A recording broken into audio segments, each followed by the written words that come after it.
Un saludo muy cordial, mis hermanos y hermanas. ¿Cómo han pasado el día hoy?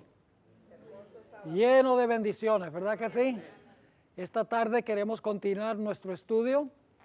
Ayer, cuando concluimos la última sesión, estábamos hablando de la bestia que tiene dos cuernos como cordero. Hoy queremos estudiar sobre la imagen de la bestia.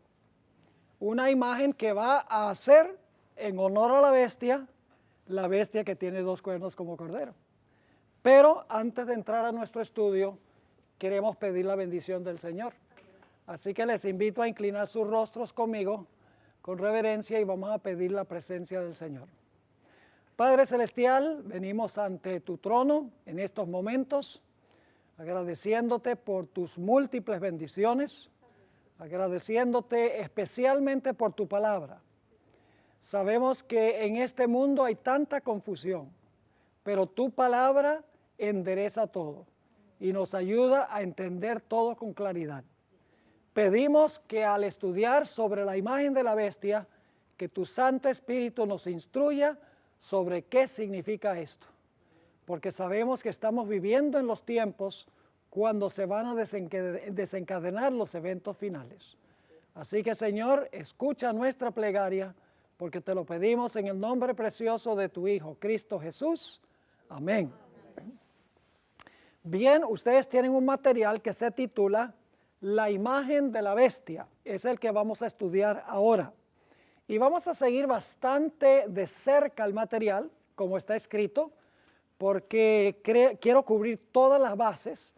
En esta clase vamos a cubrir la primera mitad del material y luego en la segunda clase de esta tarde vamos a cubrir la segunda mitad y entonces espero en la tercera clase empezar con Apocalipsis 17, porque vamos a necesitar 3 sesiones por lo menos para estudiar Apocalipsis 17. Así que las próximas 2 sesiones van a ser sobre la imagen de la bestia. Ahora, como estudiamos en nuestro tema anterior, la bestia que se levanta de la tierra, que tiene 2 cuernos como de cordero, representa el país de los Estados Unidos. Según vimos, esta bestia que se levanta de la tierra va a levantar una imagen de la primera bestia, de la bestia que se levantó del mar. Ahora, ¿qué es una imagen? Una imagen es un reflejo o es una semejanza. Siendo que la bestia va a ser, la bestia que se levanta de la tierra va a ser una imagen de la primera bestia, necesitamos saber quién es la primera bestia y necesitamos saber cuáles son las características que tenía esa bestia. Porque la segunda bestia va a ser una imagen de la primera. Así que si no sabemos quién es la primera y qué características tiene, tampoco vamos a entender qué es la imagen de esa bestia.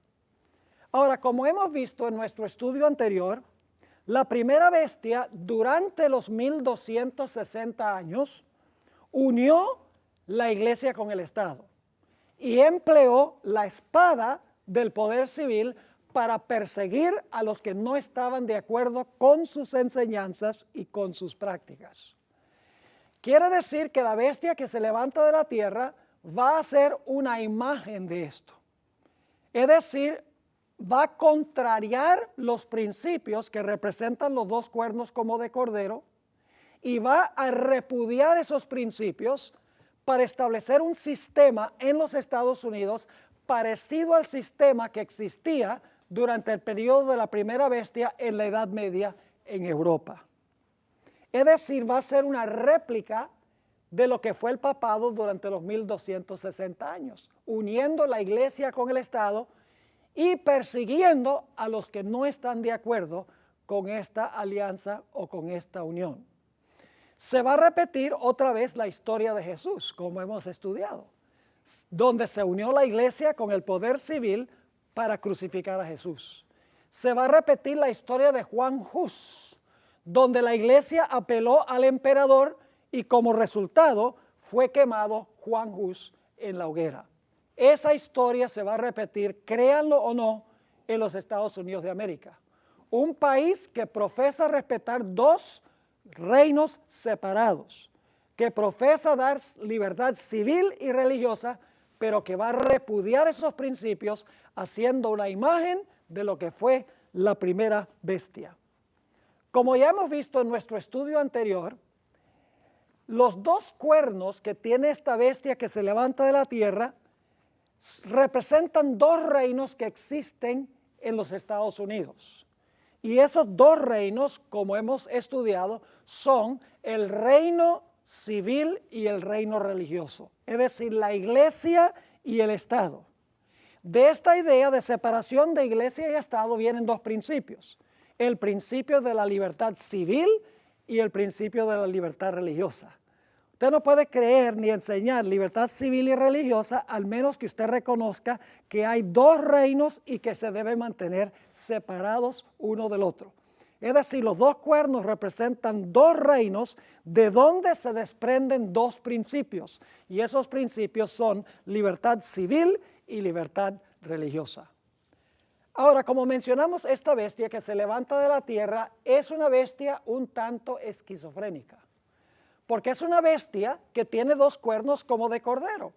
El cordero representa a Cristo. Los dos cuernos representan los dos reinos que reconoció Cristo Jesús, el Cordero de Dios: el reino de la iglesia y el reino del Estado. Pero nos dice la profecía que mientras tiene los dos cuernos como de cordero, mientras que profesa creer en la separación del poder civil del poder religioso, esta bestia va a hablar como un dragón. Así que necesitamos entender qué representa el dragón. Ya hemos tocado sobre este asunto en algunas clases anteriores, pero quiero nuevamente repetirlo porque es un punto supremamente importante para entender esta profecía específicamente. ¿Qué representa el dragón? Ustedes notarán en la página 68 de su sílabo, al final de la hoja, a donde dice Apocalipsis 12, van a encontrar qué es lo que representa el dragón. En primer lugar, tenemos Apocalipsis 12, 1 al 5. Allí nos dice que el dragón procuró matar al niño. Ahora, ¿qué representa allí el dragón que procuró matar al niño? Bueno, Apocalipsis 12 dice claramente que el dragón representa a Satanás. Apocalipsis 12, 7 al 9 dice que el dragón es la serpiente antigua, el diablo y Satanás. Pero nosotros sabemos que el diablo no se paró personalmente al lado de la mujer para matar al niño, sino que Satanás usó a Roma, un gobernante romano, para tratar de matar a Jesús cuando nació. Es decir, que el dragón representa a Satanás obrando a través del poder civil de Roma. Y luego tenemos la segunda etapa que se menciona aquí, Apocalipsis 12, 6, y luego los versículos 13 al 15, a donde dice que el dragón se lanza tras la mujer que tuvo que huir al desierto. Ahora, ¿qué representa ese dragón que se lanza contra la mujer una vez que el hijo se escapa de sus manos y asciende a Dios y a su trono? Se lanza el dragón contra la mujer y la mujer huye por 1260 años. ¿Qué representa el dragón durante ese periodo? Bueno, representa a Satanás, pero Satanás está obrando a través de ¿qué poder?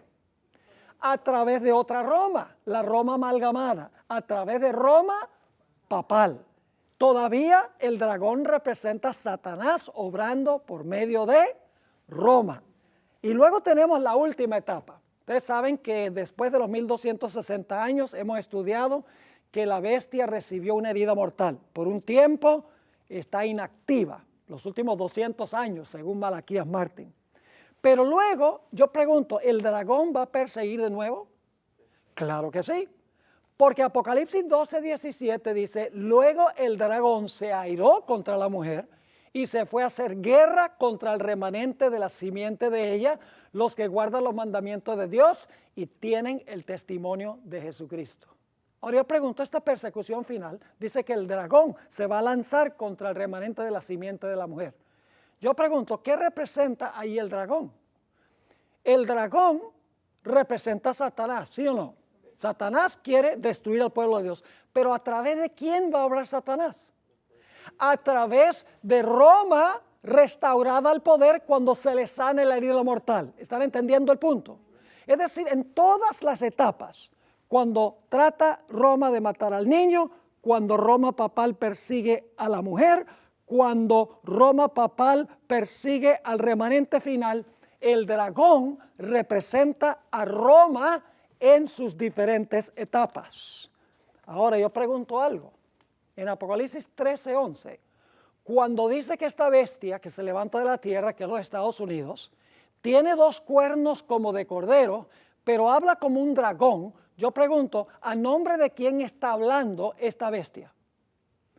Está hablando a nombre de Satanás, pero ¿cuál es el poder por el cual está hablando? Satanás, ¿a través de qué? A través de Roma papal resucitada al poder. ¿Sí están entendiendo el punto?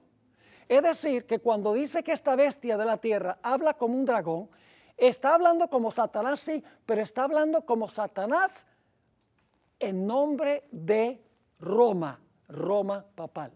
Y usted dice, ¿cómo sabemos eso? Es muy sencillo. Cuando ustedes leen Apocalipsis 13:11 al 18, esta segunda bestia hace todo para complacer a la primera. Es portavoz de la primera. Manda a todos a adorar a la primera bestia.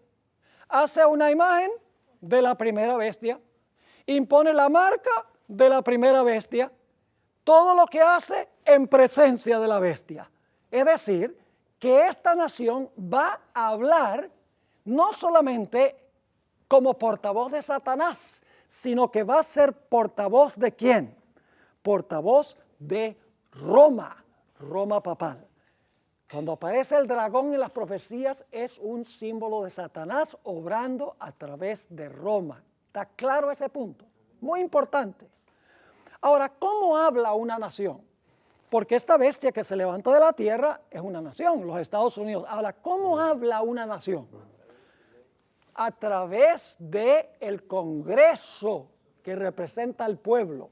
Note lo que dice Elena White en El conflicto de los siglos, página 495. Esto está en la página 69 de su sílabo. Dice aquí Elena White, el hablar de la nación son los actos de sus autoridades ¿qué?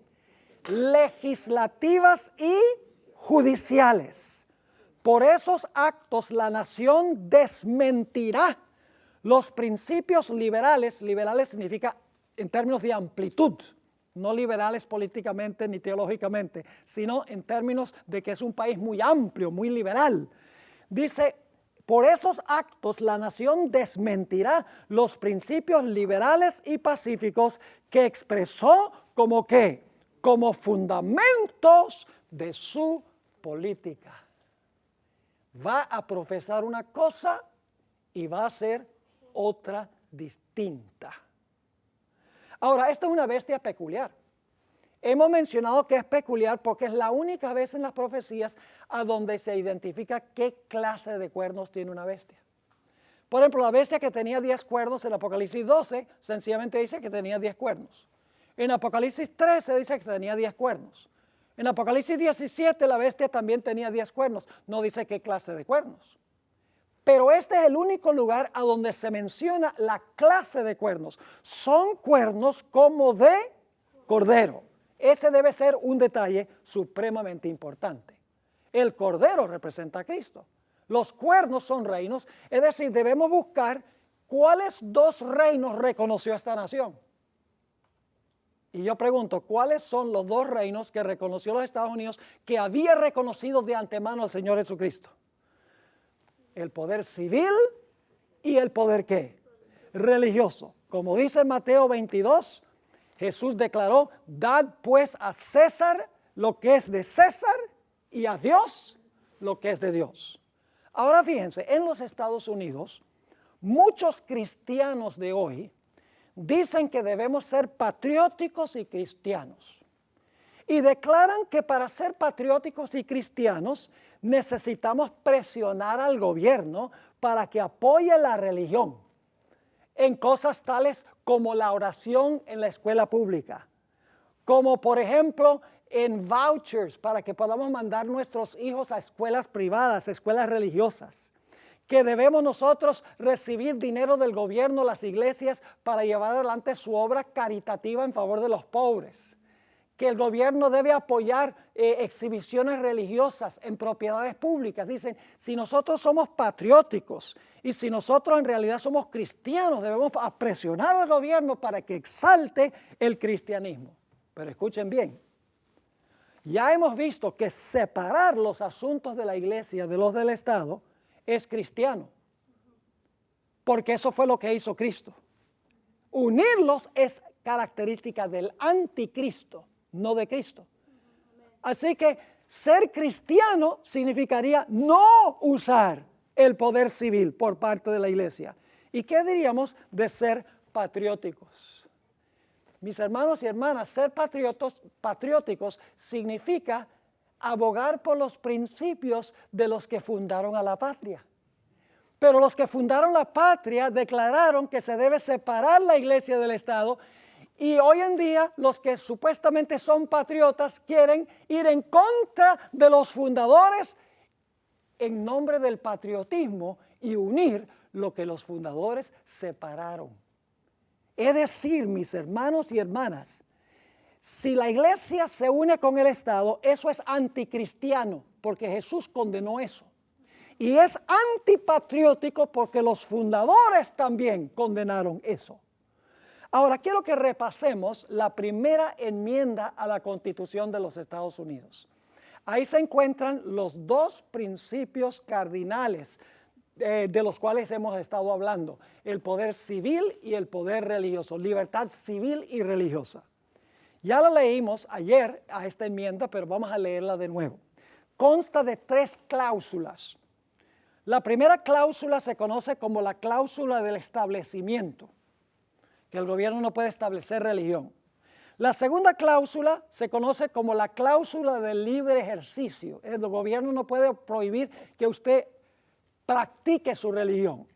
Y la tercera cláusula tiene que ver ya con derechos civiles. Es decir, la primera enmienda a la Constitución, que es parte de la Constitución, garantiza libertad religiosa, porque el Congreso no puede hacer leyes que imponga religión ni que prohíba religión.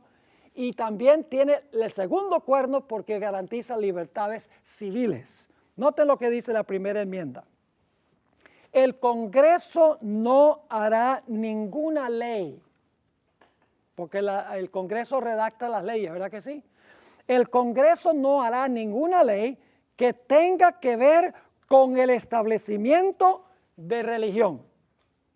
Ahora, ¿saben lo que han dicho algunos evangélicos y pentecostales y algunos que quieren emplear el poder del gobierno? Ellos dicen, la primera enmienda lo que prohíbe es que el gobierno establezca una religión por encima de otra. Pero no prohíbe que el gobierno favorezca por igual a todas las religiones. Pero eso no es cierto. Porque la primera enmienda no dice, el Congreso no hará ninguna ley que tenga que ver con el establecimiento de una iglesia o de una religión. La primera enmienda dice, el Congreso no hará ninguna ley que tenga que ver con el establecimiento de religión. Es decir, el gobierno de los Estados Unidos, el Congreso, no puede hacer ninguna ley que tenga que ver con religión, ninguna ley religiosa. Esa es la primera cláusula de la primera enmienda. Ahora viene la segunda. Ni que prohíba el libre ejercicio de ella. Es decir, el gobierno a través del Congreso no puede establecer leyes que impongan alguna observancia religiosa, ni tampoco pueden prohibir que usted practique su religión libremente. Y luego viene entonces la tercera cláusula de la primera enmienda, que dice, ni que coarte la libertad de expresión. ¿Ese es un derecho civil, sí o no? Claro que sí. Ni la libertad de la prensa, ¿es un derecho civil? Claro que sí. O el derecho que tiene el pueblo de reunirse pacíficamente. ¿Eso es un derecho civil? Claro que sí. Y de pedirle al gobierno que se les haga, ¿qué cosa? Que se les haga justicia. Es decir, la primera enmienda a la Constitución de los Estados Unidos se encuentran los dos cuernos. Plena libertad civil y religiosa. El gobierno no puede dictar nada que tenga que ver con religión, ni establecer ni prohibir la práctica de la religión y debe garantizar plenitud de libertades civiles. Los dos cuernos están en la primera enmienda a la Constitución de los Estados Unidos. Ahora, hay dos historias en el libro de Daniel que ilustran estas dos primeras cláusulas de la primera enmienda.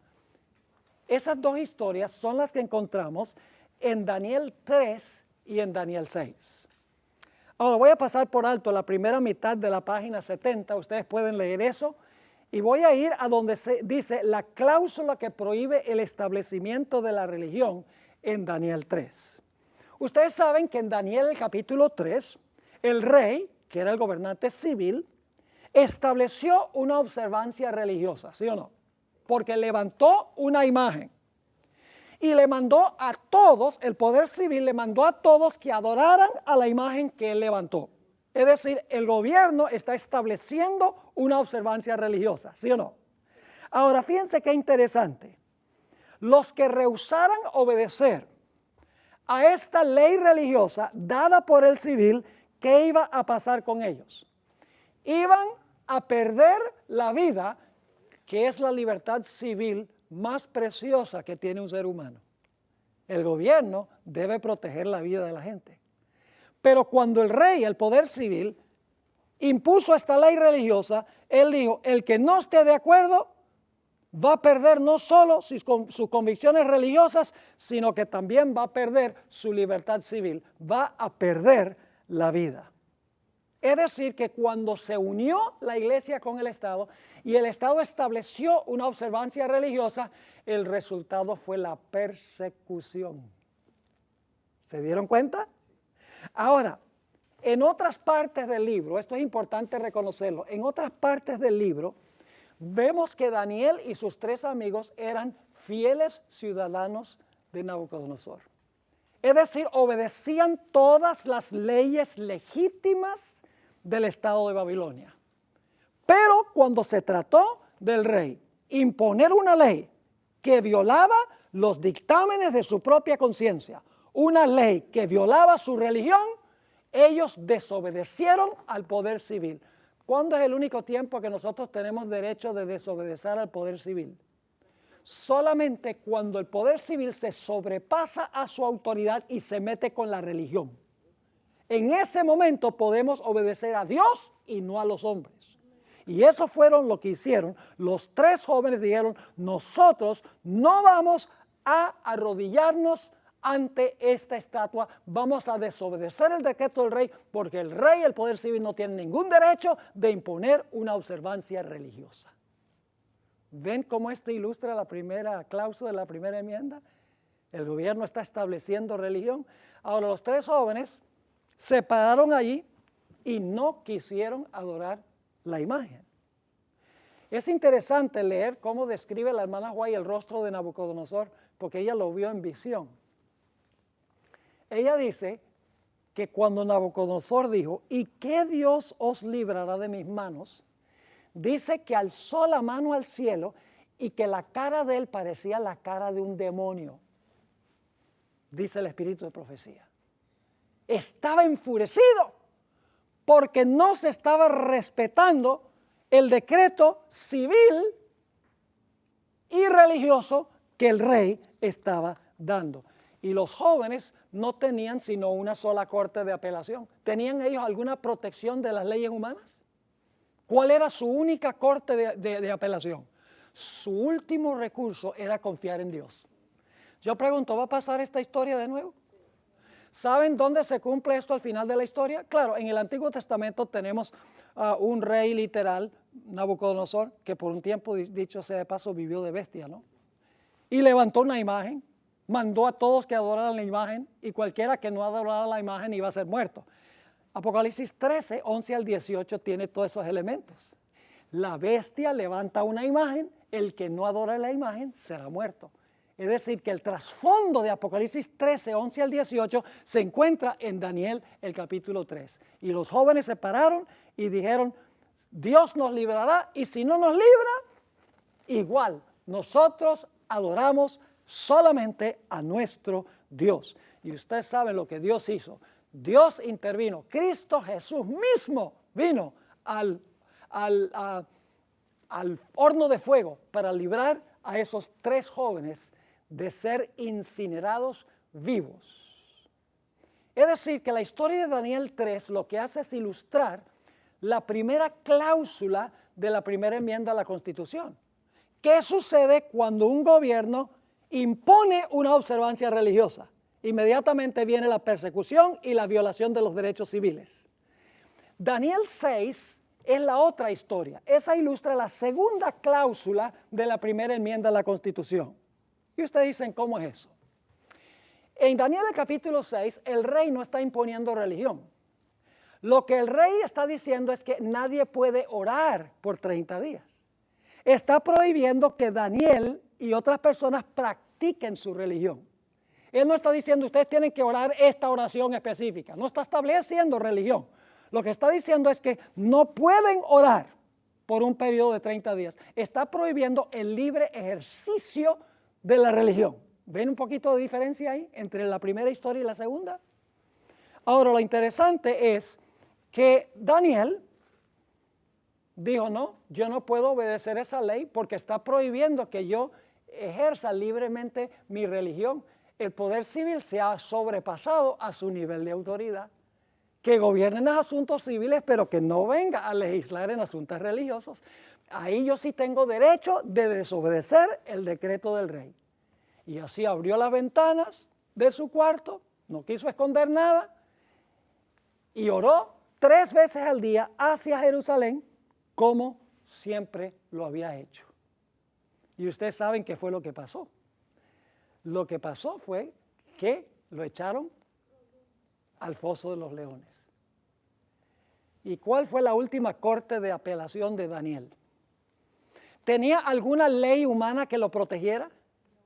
¿Tenía algún apoyo humano? No. Su último recurso era recurrir ¿a quién? Al Dios a quien él continuamente servía. Y Dios intervino y cerró las bocas de los leones. Y los leones se volvieron gaticos. Y Daniel a lo mejor le pasaba la mano encima. Imagínense, toda la noche ahí, y alguno podría decir, bueno, no tenían hambre. Que no tenían hambre. El siguiente día, cuando echaron a los príncipes que tramaron el asunto, ni habían llegado al suelo. Y ya los leones estaban echando el banquete de la vida. Es decir, Dios tuvo que intervenir para librar a Daniel de este complot que se realizó. Ahora, ¿saben ustedes que Nabucodonosor y Darío no entendieron lo que Dios les quería enseñar? No lo entendieron. Porque después de la experiencia de Daniel el capítulo 3, ¿saben lo que hizo Nabucodonosor? Nabucodonosor dijo, cualquiera que hable en contra del Dios de Daniel, le vamos a allanar la casa, le vamos a cortar la cabeza y vamos a matar a toda su familia. Yo pregunto, ¿el rey tenía derecho de dar un decreto a eso? No tenía ningún derecho. Porque al fin y al cabo, si alguien irrespetaba a Dios, ese era problema con Dios, no problema con el rey. No entendió lo que Dios estaba tratando de enseñarle. Dios le estaba enseñando que él no podía entrometerse en la religión. Y sin embargo, ahora da otro decreto religioso, que nadie respete porque ahí se la va a arreglar conmigo. Y Darío tampoco entendió, porque Darío también un decreto y dijo, ahora yo declaro que todos deben temblar ante el Dios de Daniel. Ningún poder civil puede decirle a la gente que tiemble ante ningún Dios, porque ese es un deber que yo le debo a Dios. Yo no le debo eso al poder civil, no le debo eso al Estado. ¿Me están entendiendo? No entendieron ellos lo que Dios quería enseñarles. Ahora hablemos un poco de la primera enmienda a la Constitución en el tiempo del fin. Es casi increíble, pero va a suceder, que en los Estados Unidos de América, estos 2 principios que se basan en la idea de 2 reinos separados, se van a violentar. Y se están tomando ahora pasos, poco a poco, a donde eso se ve que puede suceder. Lo que va a suceder es que el gobierno de los Estados Unidos, el Congreso de los Estados Unidos no va a deshacerse de la primera enmienda. Lo que van a hacer es violentar las cláusulas religiosas de la primera enmienda mientras que proclaman leyes civiles en contra del pueblo de Dios. Es decir, lo que va a hacer el Congreso es redactar leyes que impongan la observancia del domingo. Yo pregunto, ¿sería eso una ley religiosa? ¿Sería eso una violación de la Constitución de los Estados Unidos? De la primera enmienda, decir que todos tienen que guardar el domingo. Hasta un niño lo puede entender. Y usted dice, entonces no puede suceder, porque si la Constitución dice que el Congreso no puede hacer ninguna ley que imponga una observancia religiosa, ¿cómo va a imponer el domingo? Entonces yo pregunto, ¿cómo es que una bestia que tiene 2 cuernos de cordero habla como un dragón? Es decir, contradice su profesión en la práctica. Ahora yo pregunto, ¿una ley que prohíba la observancia del sábado sería inconstitucional? Claro, porque está prohibiendo que usted practique su religión. Imponer el domingo significa que está estableciendo una observancia religiosa. Diciendo que no se puede guardar el sábado es prohibiendo que usted practique su religión. Sería inconstitucional. La hermana White dice que va a venir el día en que el Congreso de los Estados Unidos va a hacer una ley que imponga el domingo y que prohíba la observancia del sábado. Note lo que dice el libro Maranata, página 177. Dice, vendrá el tiempo en que los hombres no solo prohibirán trabajar el domingo, sino que procurarán obligar a los hombres que trabajen el sábado. Y se les pedirá que renuncien el sábado y se suscriban al domingo, y si no lo hacen, se les exigirá que entreguen ¿qué cosa? Ahí está el derecho civil, que entreguen su libertad y ¿qué más? Y su vida. ¿Y saben lo que va a pasar aquí? Yo pregunto, ¿cuál fue el poder que pensó que podía cambiar la ley durante los 1260 años? Roma papal. Pensó que podía cambiar la ley. Cambió, según ella, el día de reposo del sábado al domingo. ¿Sabe lo que va a pasar en los Estados Unidos? Estados Unidos va a completar, especialmente el protestantismo, va a completar la apostasía de la iglesia romana.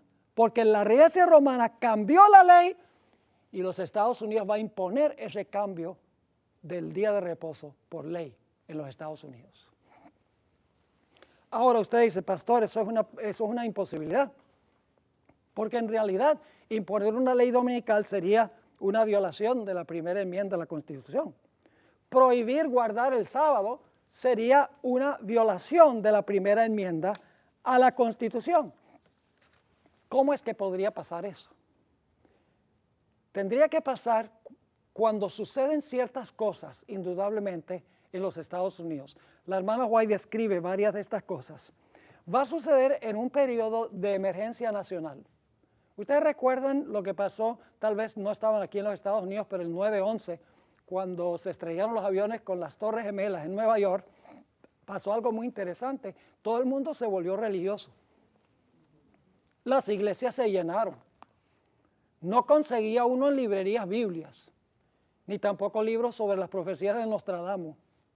Pues todo el mundo estaba curioso de ver si eso estaba profetizado en alguna parte. Cuando hay un desastre nacional, la gente se vuelve bien religiosa. Y eso puede ser bueno o puede ser malo. Es malo si uno se vuelve religioso por miedo. Yo no tengo dudas que la ley dominical se va a imponer en los Estados Unidos en un tiempo de emergencia nacional. En un tiempo cuando hay una criminalidad galopante. En un tiempo cuando hay una cantidad de desastres naturales sin par. En un tiempo de una implosión de la economía del país, como la Gran Depresión de 1929.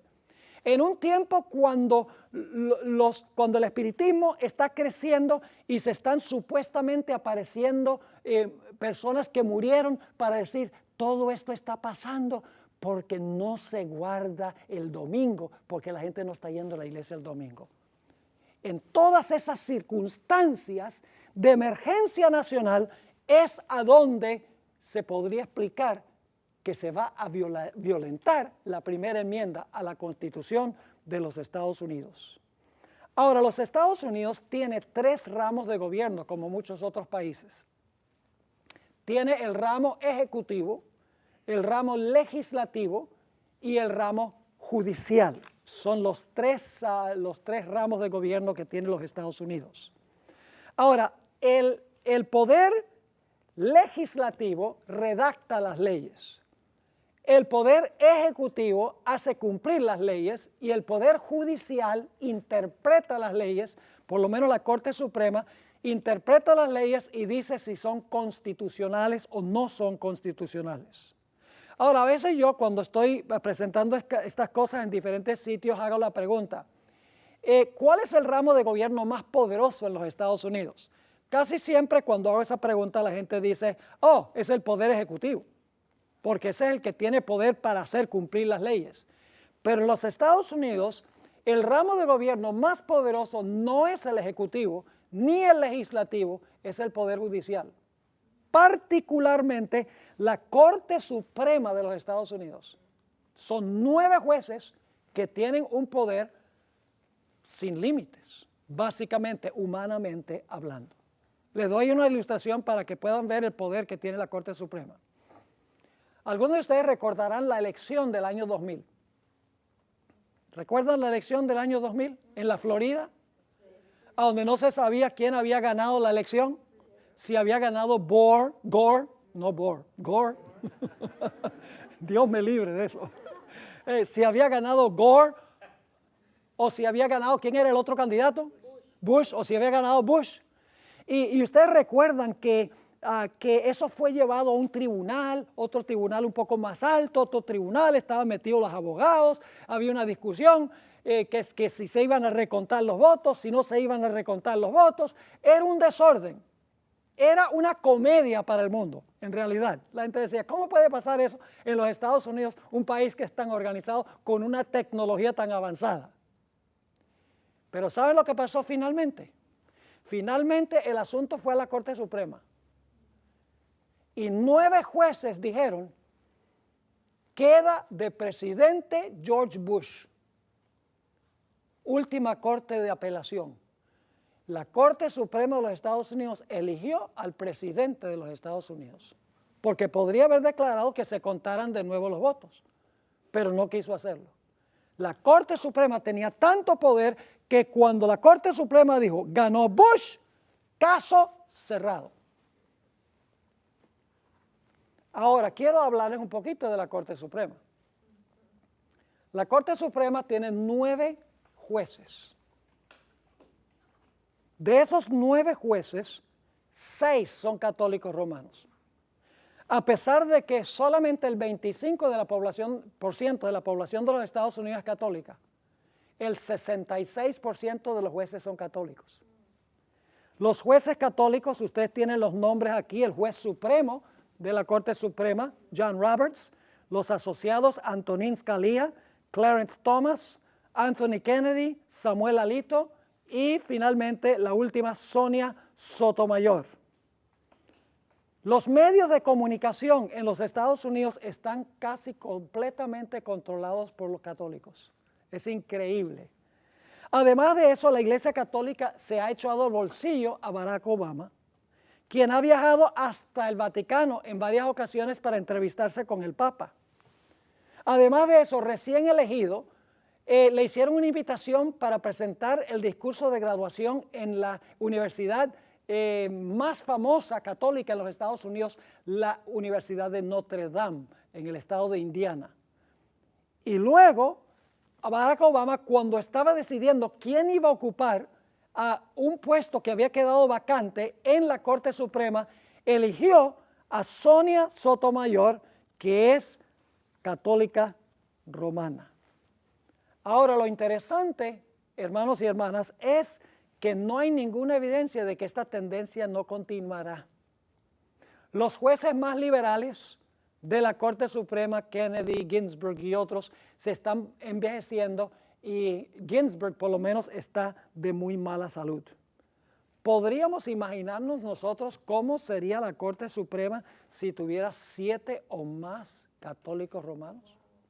Tiene 6 ahora, lo cual significa que tiene mayoría para interpretar cualquier ley que el Congreso haga para decir que es constitucional, aun cuando no sea constitucional. Es decir, escuchen bien, el Congreso redacta las leyes, pero alguien puede cuestionar una ley y decir, esa ley no es constitucional.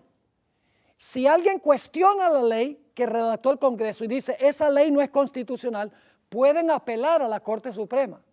Y la Corte Suprema tiene el deber de decir si la ley es constitucional o no es constitucional. Ahora, ¿qué va a suceder? Hermanos y hermanas, ¿qué sucede si el Congreso redacta una ley de que todos tienen que guardar el domingo? Yo estoy seguro que el Departamento de Libertad Religiosa de la Iglesia Adventista y posiblemente algunas otras personas de otras iglesias van a decir, esto es inconstitucional. Cualquier persona racional diría que es inconstitucional. Y entonces van a decir, esto hay que apelarlo. Y empiezan el proceso de apelación a las Cortes Menores y entonces finalmente sube a la Corte Suprema. Yo pregunto, ¿la Corte Suprema podría decir que esa ley inconstitucional es constitucional? Sí, señor. Y si la Corte Suprema dice que es constitucional, la ley va. Ahora, ¿qué tal si se propone una ley del Congreso de que nadie puede ir a la iglesia el sábado? Nadie puede guardar el sábado como día de reposo. Yo estoy seguro que el Departamento de Libertad Religiosa de la Iglesia Adventista y otros individuos, tal vez de otras iglesias que abogan por la libertad religiosa, dirían, no, eso no puede ser. Esa ley es inconstitucional porque prohíbe el libre ejercicio de la religión, prohíbe que la gente guarde su día de reposo. Otra vez se apela a las Cortes Menores, sube hasta llegar a la Corte Suprema. ¿La Corte Suprema podría declarar que esa ley inconstitucional es constitucional? Claro que sí. Y si lo dice así, la ley va. Ahora podemos entender un poquito más. ¿Cómo es que esta bestia tiene 2 cuernos como de cordero? Y al mismo tiempo va a hablar como un dragón. No es que se quiebran los 2 cuernos. No es que van a decir, eliminemos la primera enmienda. No, van a quedarse con la primera enmienda, donde garantiza que la ley no puede establecer religión ni prohibir el libre ejercicio de la religión y va a garantizar los derechos civiles, ahí en la primera enmienda, pero en la práctica van a contradecir lo que dice la Constitución. ¿Les quedó claro ese punto? Ahora quiero leerles del Espíritu de Profecía lo que dice la hermana Juan, y la viejita sabía de qué hablaba.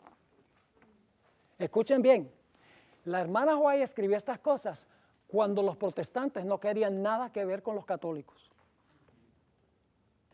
Pero ella dijo, los católicos y los protestantes se van a unir. Y mañana les voy a compartir algunas cosas increíbles que están pasando entre los protestantes y los católicos.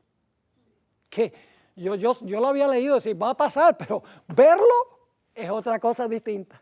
Que sencillamente leer, sí, viene algún día, pero viéndolo ahora en nuestro medio es algo espectacular. La hermana White escribió hace más de 120 años. Fíjense lo que dijo. En la Review and Herald, diciembre 11, 1888, dice ella, ellos, los cristianos, no se dan cuenta que cuando un gobierno protestante no significa que su religión es protestante, significa que es protestante en el sentido de sostiene los 2 principios sobre los cuales se basa el protestantismo. Los cristianos no se dan cuenta que cuando un gobierno protestante sacrifica los principios que la han hecho una nación libre e independiente y por medio de medidas que legislativas introducen a la Constitución principios que propagan las falsedades y los engaños papales, están sumiendo al país en los horrores romanos de las edades oscuras. ¿Vamos a volver a lo que pasó en la Edad Media, sí o no? La Biblia lo llama la gran tribulación cual jamás se ha visto en la historia del planeta Tierra. Algunos adventistas dicen, pastor, eres un alarmista. La Corte Suprema de los Estados Unidos tiene jueces que son patrióticos y nunca retornarían a los Estados Unidos a la condición en que estaba la iglesia durante los 1260 años. Además, la iglesia católica ha cambiado. Hay teólogos adventistas que están diciendo eso ahora. Fíjense lo que dijo la sierva del Señor, El conflicto de los siglos, página 637. La iglesia católica romana, con todas sus ramificaciones en el mundo entero, forma una vasta organización bajo el control de la sede papal y destinada a servir los intereses de ésta.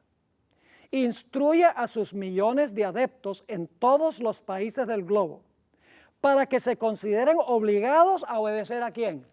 A obedecer al Papa, exactamente. Sea cual fuere la nacionalidad o el gobierno de estos, deben considerar la autoridad de la iglesia por encima de todas las demás. Aunque juren fidelidad al Estado, siempre quedará en el fondo el voto de obediencia a Roma, que los absuelve de toda promesa contraria a los intereses de ella. Saben que recientemente políticos protestantes se han convertido al catolicismo. ¿Saben quién es Jeb Bush, que fue gobernador del estado de la Florida? Era metodista. La esposa católica se convirtió al catolicismo. ¿Han oído hablar de Newt Gingrich, que se postuló como precandidato para la presidencia de los Estados Unidos? Era bautista y se convirtió al catolicismo. ¿Han oído hablar de Tony Blair, el primer ministro de Gran Bretaña? Él era anglicano y se convirtió a la iglesia católica. Grandes políticos del mundo están uniéndose con la iglesia católica, y mañana les voy a hablar de pastores protestantes que están haciendo exactamente lo mismo.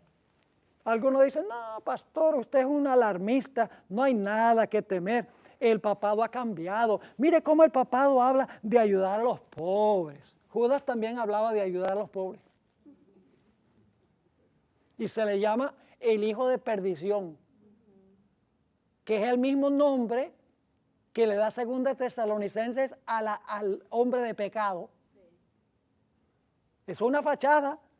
Dice, aboga por los pobres, por la vida, por la buena moral, en favor del matrimonio convencional. El papado ha cambiado, dicen. Pero yo pregunto, ¿cuántos de los dogmas de la Iglesia Católica han cambiado?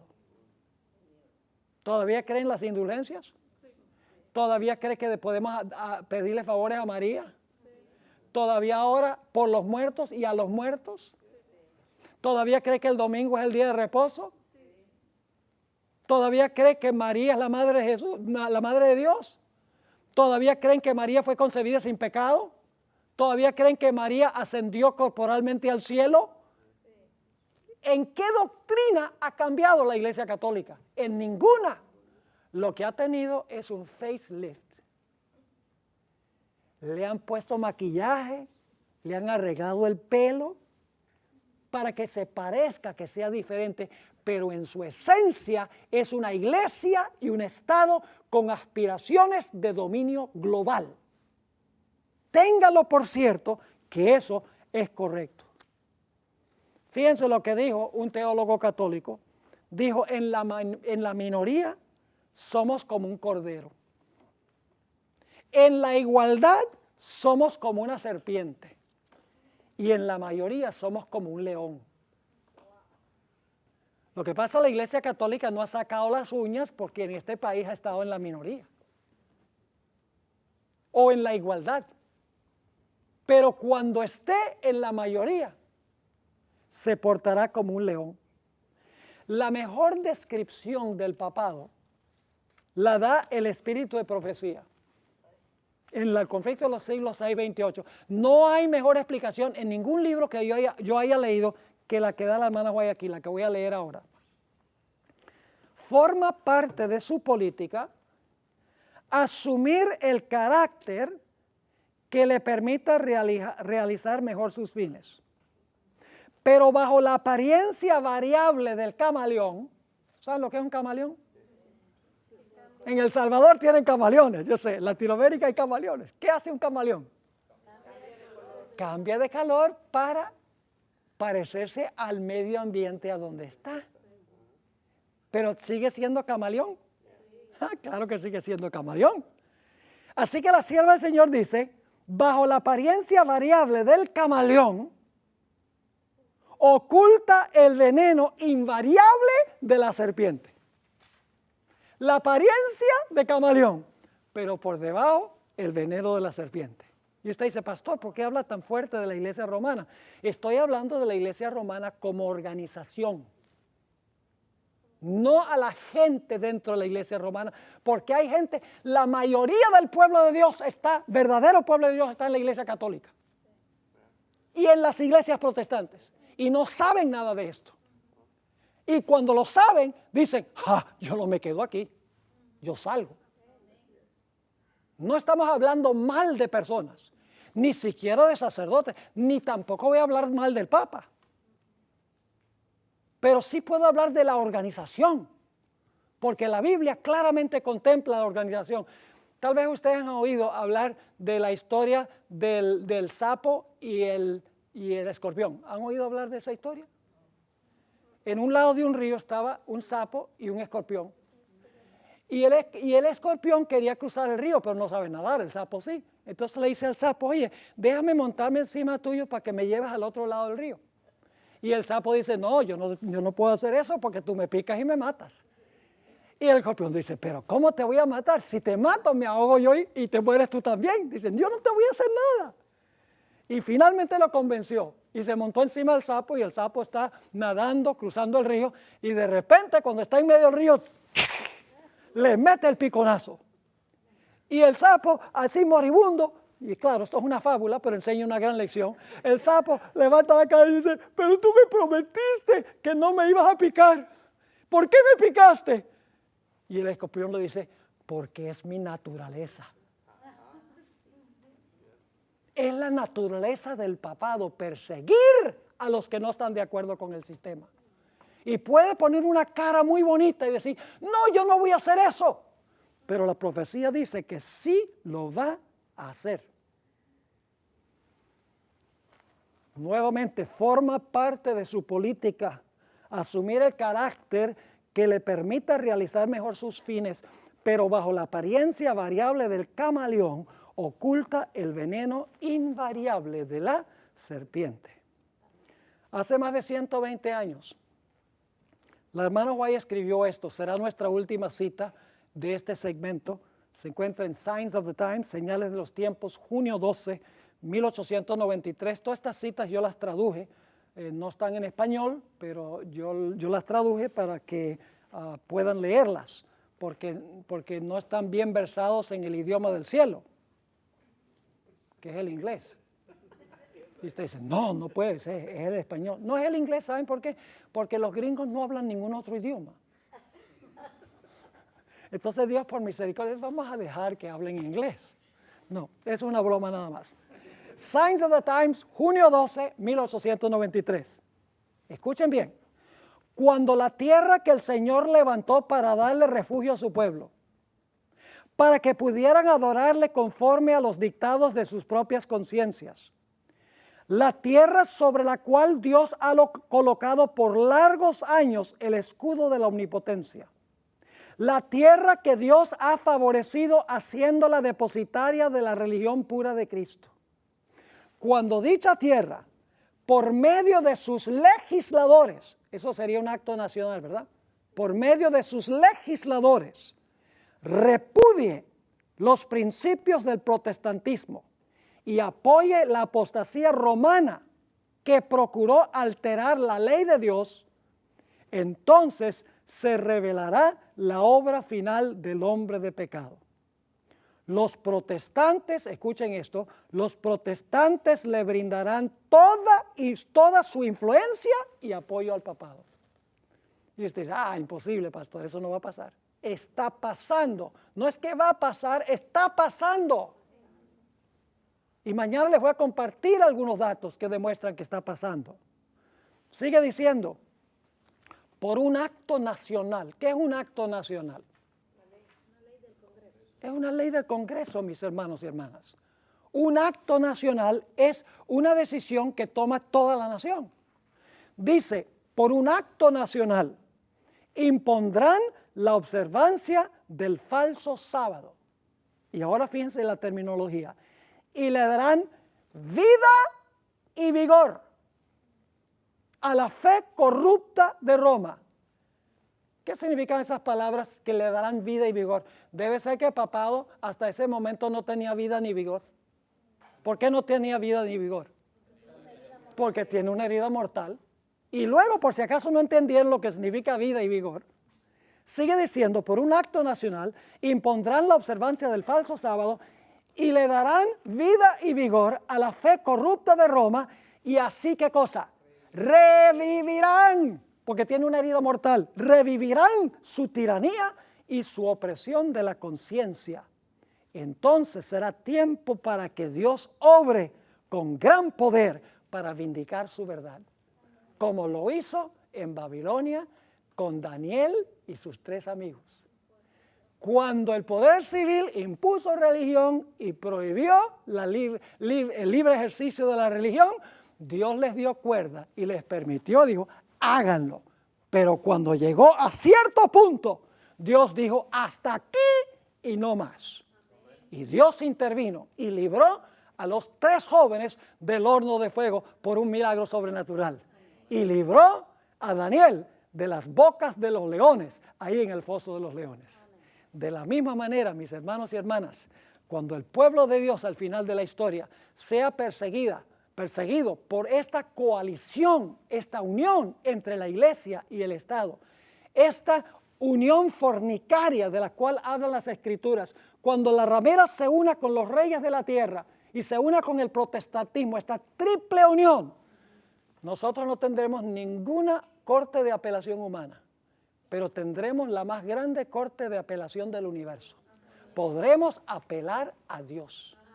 Y el pueblo de Dios clamará día y noche por su liberación. Y Dios intervendrá espectacularmente para librar a su pueblo que confía en Él.